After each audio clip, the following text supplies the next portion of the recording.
అసలు ప్రేమ అంటే ఏంటి? మనిషి ఎలా ఉన్నా అట్లా యాక్సెప్ట్ చేయడం కదా. ఓకే, కోపం వస్తే రెండు మాటలు అనుకుంటాం, కలిసిపోతాం, అంతేగాని మరీ అంత టూ మచ్గా అవాయిడింగ్ చేయడము, టూ మచ్గా ఎందుకండి. కొద్దిగా ప్రేమగా ఉండొచ్చు కదా అంటే, ఆహా సినిమా ప్రేమలు కావాలి, ఇది కావాలి, అది కావాలంటారు. చాలా హర్టింగ్ అనిపిస్తుంది. అంటే కొంతమంది అంటున్నా, అందరు కాదు, కొంతమంది అట్లా మాట్లాడతారు. అంటే ప్రేమ చూపించమంటే ఇంకా సినిమా ప్రేమలు చూపించాలా, బాగా సినిమాలు ఎక్కువైనాయి చూసి ఇది అదే అంటారు. అంటే మూడు పిల్లలు ప్రేమ ఉంటే ఇంకా సినిమా ప్రేమలు అంటారా?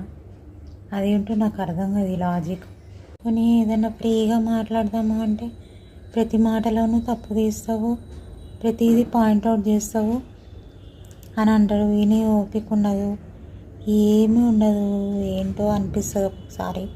అంటే మన పరిస్థితి బాగున్నా బాగాలేకపోయినా బిహేవియర్లో చేంజ్ లేదు, కొంతమందిది చేంజ్ ఉండదు. అదేంటో మరి డిఫరెంట్ అనిపిస్తుంది నాకు.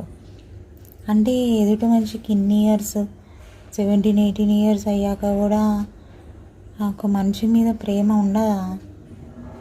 ఆశ్చర్యం అనిపిస్తుంది. ప్రేమలు స్వింగ్ అవుతుంటాయి, అదేంటో ఒక నిమిషం ఒకలాగా, ఒక నిమిషం ఒకలాగా. మనిషి అపరిచితుల్లాగా ఈ మూడ్ స్వింగ్ ఈజ్ డిఫరెంట్. కానీ మనిషి స్వింగ్ అవుతుంటే చాలా ఆశ్చర్యం అనిపిస్తుంటుంది. అంటే ఒక నిమిషం ఒకలాగా, ఒక నిమిషం ఒకలాగా, చాలా డిఫరెంట్. అట్లాంటి వాళ్ళని మేనేజ్ చేయడం చాలా కష్టం. ఇంకోటి చాలా ఆశ్చర్యకరమైనది ఏంటంటే, మనము వెంటబడేటప్పుడు అవాయిడ్ చేస్తారు, మనము ఓకే అని లైట్ తీసుకున్నప్పుడు వెంటబడుతుంటారు. ఏం చేయాలో అర్థం అవ్వదు. వాళ్ళు తప్పు చేసింది వాళ్ళు జన్మలో రియలైజ్ అవ్వరు.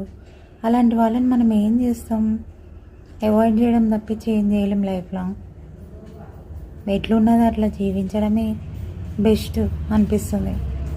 అంటే ఒక మూవీలో ఈ అల్లు అర్జున్ అంటాడు కదా, మనం ఏం గొప్పోళ్ళం కాదు, లైఫ్ ఎట్లుంటే అట్లనే యాక్సెప్ట్ చేయాలి అని, అంతే చేయాలి, అప్పుడే హ్యాపీగా ఉండగలం.